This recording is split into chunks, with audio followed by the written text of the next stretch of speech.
This white wheel going from brown to white once you get big hammer on it.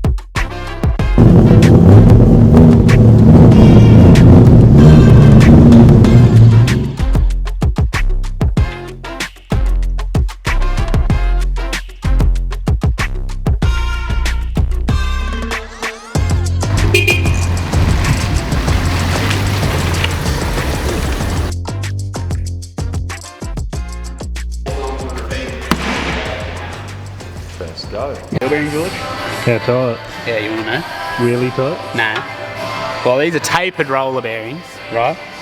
So you snug it down all the way while you're spinning it to make sure that they're fully seated, right? And you back it off. And if you're an OG, turn your shifter sideways, or sometimes you use a pair of pliers. I'm using a shifter. And you go with till it snaps. You just want to snap it on, you know? You just want to see that? See that snap? It just stops. That's it. You're done. Thanks for coming. Wow. They were pretty tight when they came in. So whoever repacked these bearings last, all right? Don't. All right, we got Elliott's 280ZX. Came in this morning. Got some coilovers for it. The coilovers are in currently. You probably can't tell because I didn't slam it.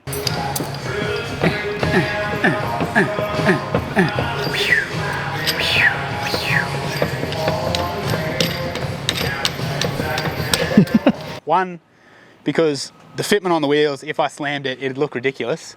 Two, if I slammed it, those nice little OEM mud flaps on the back there that you can see would get absolutely destroyed. They're already they're very already questionable, but I didn't want to be the person to cause them to part company. So I've left it a nice, tastefully lowered height, I guess you'd say, nice and level. Plenty of adjustment to go either way, really. Actually, they're pretty good. I've set them, they're set right in the middle of the base height, so he can go lower if he wants to just space these wheels out. You probably couldn't go much lower, or if he wants to go up to a bigger wheel and fill those guards, he can go up if he needs to.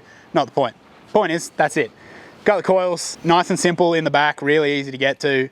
These old cars, they don't have heaps of stuff covering the coil tops, so they're literally just right there in the boot. Whack them in. The fronts are a little bit different, sort of a similar story with a lot of these old things, is where because it's a McPherson strut style front suspension, and usually the spindle is part of the upright of the coilover. It's welded, so it's the same with the Cressida that we did a while ago. They're a weld-on coilover, so we got to pull the whole front spindle out, take the wheel bearing, wheel hub assembly and all that sort of stuff off, cut the old McPherson strut off, and then weld on the new base for the coilover. So did that this morning, got them painted and put back on, everything's back in the front, and then just roughly set the heights, set it down.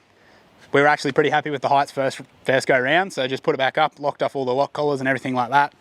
And that's where we are now, that's where it's sitting. The other thing we did, running a little bit funny, the main coupler on the engine side of the AFM had a couple cracks in it, and some electrical tape solutions had been applied to it, so he had a new one of them. We threw that on there and then threw a tapper cover gasket on it too while it was here because he said it was leaking. So that's pretty much it for this car, I think. I don't think we're doing anything else to it. It's a pretty clean example, pretty nice little car, pretty cool car, and I think with the right styling they can look really good. They're just a little bit longer in the front than the 240s, but from the sort of the pillar back, they still look pretty cool, I think. And you do the right things with the front end, they can still look pretty good. We've got a couple Datsuns. Well, not really. We've actually got some pretty cool cars here at the moment. Like, yeah, 80s, bit of 80s charm. Well, this is 83. I'm not sure what the Mark III over there is, but they're probably very similar. What do you reckon? When is it actually? Let's have a look. Oh no, we didn't find out, did we? Hang on, just wait there, I'll come back. Wait, what year was the Mark III? A few moments later. Mark III Supra, don't know exactly what year, but they were made from 1978 to 19... and it's from the 80s. So we've got an 80s Nissan Datsun, we've got an 80s Toyota. It's pretty cool, pretty similar era. We should line them up, George. I should have brought the Shorty in. Should have brought the Shorty in. I should have brought the Rover. That's 83. My Rover's 84. 85. That's not sure. The Shorty's 85. True. Wonder if that's 86. That'd be pretty cool. I think if I ever sold my 33, I'd try and get into Couldn't afford a 240, but I'd like a 260, I think. A 260 could look pretty cool. If I ever sold my 33, I'd probably build a 260, put a RB in it. That'd be pretty cool, I reckon. Yeah, I think that's it. That's the status update. That's the status report. On to Daniel.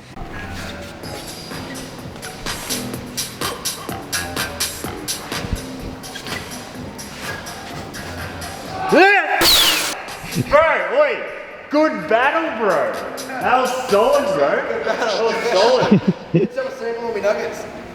It's been a busy week at SRS this week. Currently in the middle of making a wheelbarrow. Got a couple contracts on this weekend. George said he's shifting some soil. What? These are the legs for it.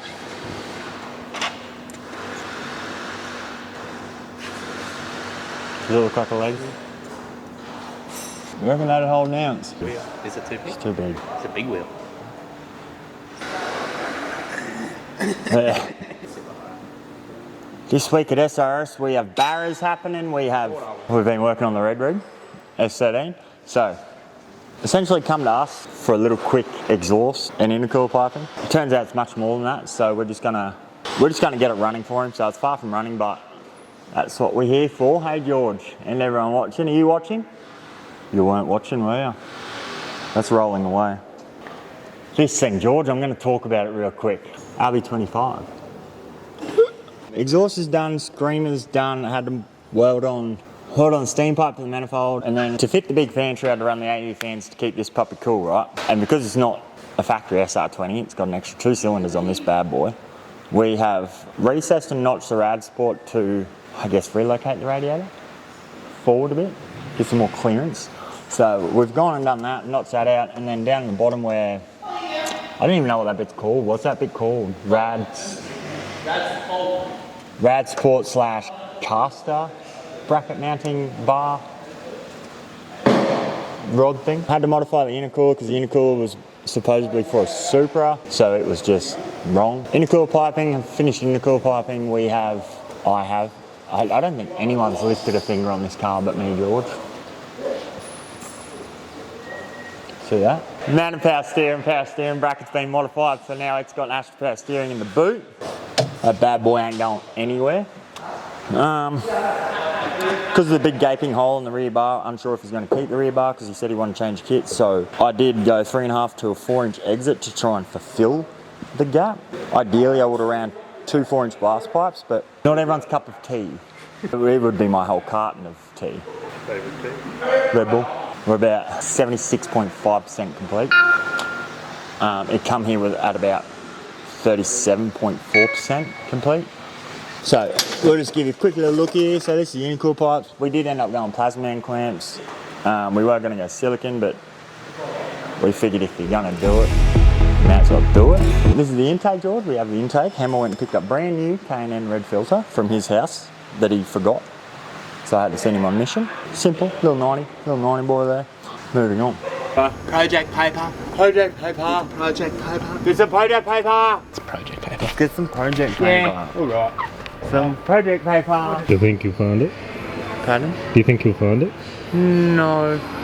What is that? It's project paper. Oh, I know that. Oh, this is project paper. It's not the nicest project paper. I'll let you use it.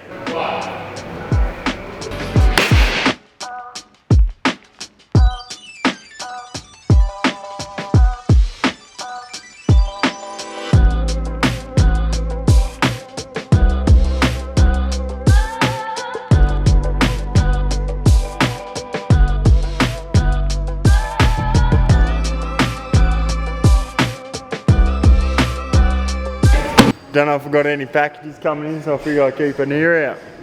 Just one. Just one. He didn't say keeping the ears out, he said one ear. Do you know how to beat scoot? Nah. Okay. Can Daniel show me? Yeah. Daniel, can you show me how to boot scoot? Yeah, boot scoot. No, can you show me? Hammer's gonna have some cars to wash this afternoon.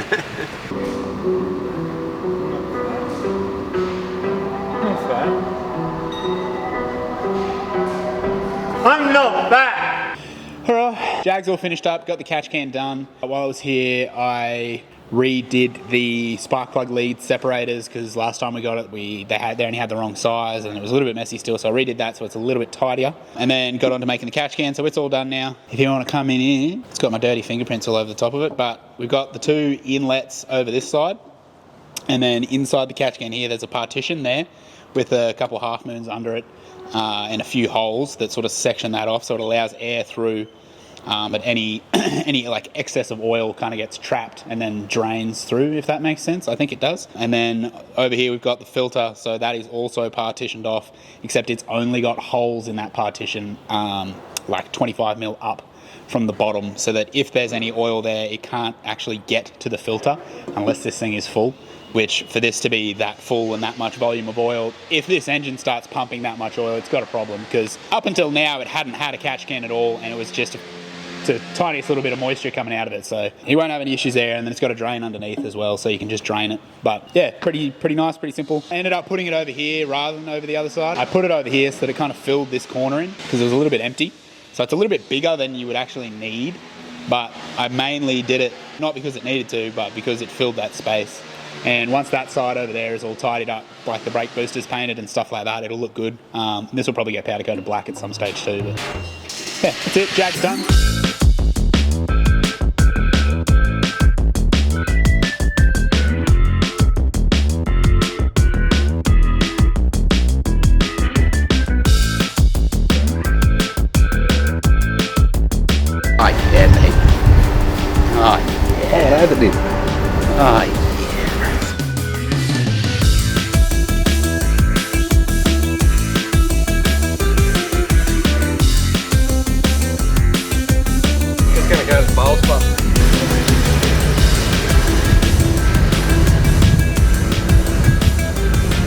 Datsun is back. Well, it left for a couple of days and then came back, done a couple of things to it, sorted out the rear suspension, sort of leveled them up a bit, leveled the front up a bit as well. Also got Lee McCarroll in town, our go-to trimmer, has made us up a blower hat, so when you're transporting it you don't have to worry about getting into the top of the blower, so that's really nice and tidy and snazzy. He's also re-trimmed, so this thing had purple accents all over it, so he's taken all the interior out, re-trimmed the seats and gotten rid of all the purple stitching and purple accents and changed it all to the red and black. And we've also got the SRS logo in the top of the seats there, so that looks really good. Inside of the car looks really good now. I think eventually we want to get something down the side of the cars, some stripes and then a couple logos and stuff like that, a couple sponsorships on the side of it, so that'll be pretty cool. But if you're into burnout cars and you want to see this thing, I think the first event for this car is going to be down at Fridays on Good Friday. I think it's April 7th. We'll have this down here, as well as we're going to have the brother of this car, or the father, I don't know what you call it, the friend, the other one of these, so the red CA18 Datsun, it's going to be there as well. And I'm not sure if Andy's taking G up, I don't think so, but regardless, we'll all be down there. So, hey, there he is, the man himself. Got to go see a man about a dog. If you want to see this, if you're interested in it, or even if you're not, and you just want to see us, we'll be down Good Friday, down at QR for the Fridays event. So, we'll see you there. If not, we'll see you on the next video. Don't forget to like, comment.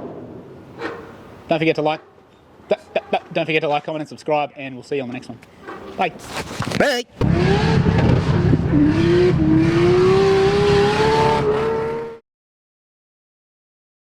I'm joking. Wasn't George, was the spider on my face. Ah, Told you. where was it on? Literally just crept down this side just then.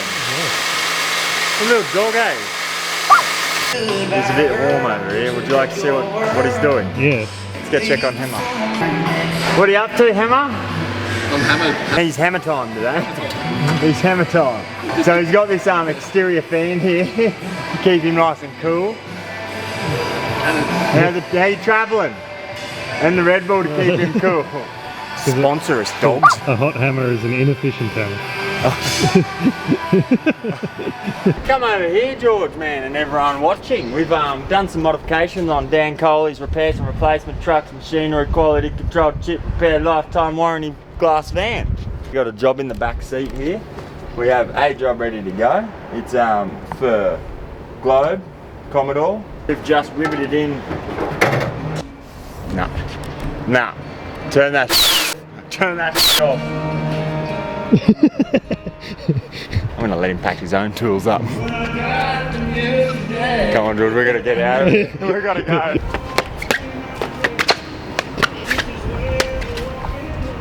Oh. You like that one? I can't remember why it came in the first place.